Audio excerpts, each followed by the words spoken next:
यह महाभारत का बड़ा ही सार्थक प्रसंग है। महाभारत युद्ध समाप्त हो चुका था। युद्ध भूमि में यत्र तत्र योद्धाओं के फटे वस्त्र, टूटे हुए मुकुट, टूटे हुए अस्त्र शस्त्र, टूटे रथों के चक्के तथा छज्जे आदि बिखरे हुए थे और वायुमंडल में पसरी हुई थी घोर उदासी। गिद्धों, सियारों और कुत्तों की उदास और डरावनी आवाजों के बीच उस निर्जन हो चुकी युद्ध भूमि में द्वापर का सबसे महान योद्धा शरशैया पर पड़ा सूर्य के उत्तरायण होने की प्रतीक्षा कर रहा था, एकदम अकेला। तभी उसके कानों में एक परिचित ध्वनि शहद घोलती हुई सुनाई दी।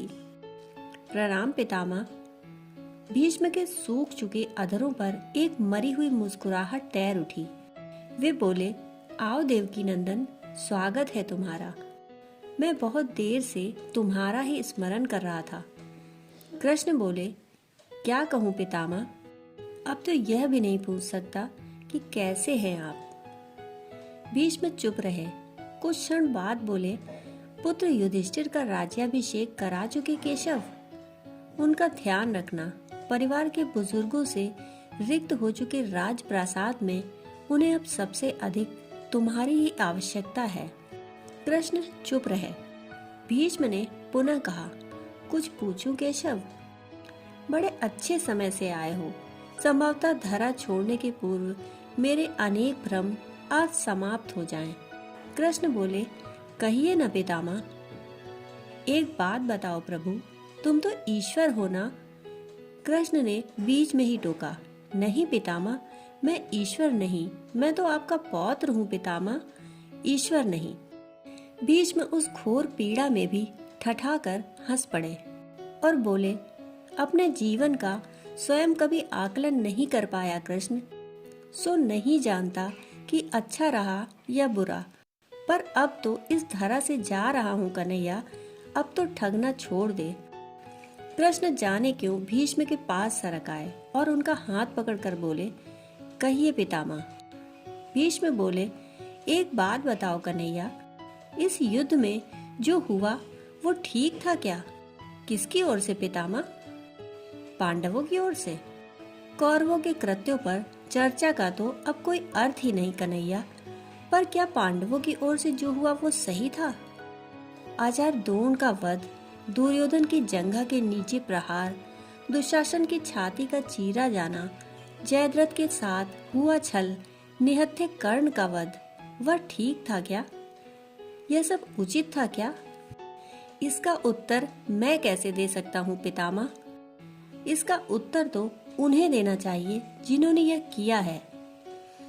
उत्तर दे दुर्योधन का वध करने वाले भीम, उत्तर दे कर्ण और जयद्रथ का वध करने वाले अर्जुन। मैं तो इस युद्ध में कहीं था ही नहीं पितामह। अभी भी छलना नहीं छोड़ोगे कृष्ण? अरे विश्व भले कहता रहे कि महाभारत को अर्जुन और भीम ने जीता है, पर मैं जानता हूँ कन्हैया कि यह तुम्हारी और केवल तुम्हारी विजय है। मैं तो उत्तर तुम ही से पूछूंगा कृष्ण। तो सुनिए पितामह, कुछ बुरा नहीं हुआ, कुछ अनैतिक नहीं हुआ, वही हुआ जो होना चाहिए। यह तुम कह रहे हो केशव? मर्यादा पुरुषोत्तम राम का अवतार कृष्ण कह रहा है। यह छल तो किसी युग में हमारे सनातन संस्कारों का अंग नहीं रहा, फिर यह उचित कैसे हो गया? इतिहास से शिक्षा ली जाती है पितामह, पर निर्णय वर्तमान की परिस्थितियों के आधार पर लेना पड़ता है। हर युग अपने तर्कों और अपनी आवश्यकता के आधार पर अपना नायक चुनता है। राम त्रेता युग के नायक थे, मेरे भाग में द्वापर आया। हम दोनों का निर्णय एक सा नहीं हो सकता पितामह। नहीं समझ पाया कृष्ण, तनिक समझाओ तो। राम और कृष्ण की परिस्थितियों में बहुत अंतर है पितामह। राम के युग में खलनायक भी रावण जैसा शिव भक्त होता था। तब रावण जैसी नकारात्मक शक्ति के परिवार में भी विभीषण जैसे संत हुआ करते थे। तब बाली जैसे खलनायक के परिवार में भी तारा जैसी विदुषी स्त्रियां और अंगद जैसे सज्जन पुत्र होते थे। उस युग में खलनायक भी धर्म का ज्ञान रखता था। इसलिए राम ने उनके साथ कहीं छल नहीं किया। किंतु मेरे युग के भाग में कंस, जरासंध, दुर्योधन, दुशासन, शकुनी, जयद्रथ जैसे घोर पापी आए हैं। उनकी समाप्ति के लिए हर छल उचित है पितामह। पाप का अंत आवश्यक है पितामह, वह चाहे जिस विधि से हो। तो क्या तुम्हारे इन निर्णयों से गलत परंपराएं नहीं प्रारंभ होगी केशव? क्या भविष्य तुम्हारे इन छलों का अनुसरण नहीं करेगा? और यदि करेगा तो क्या यह उचित होगा?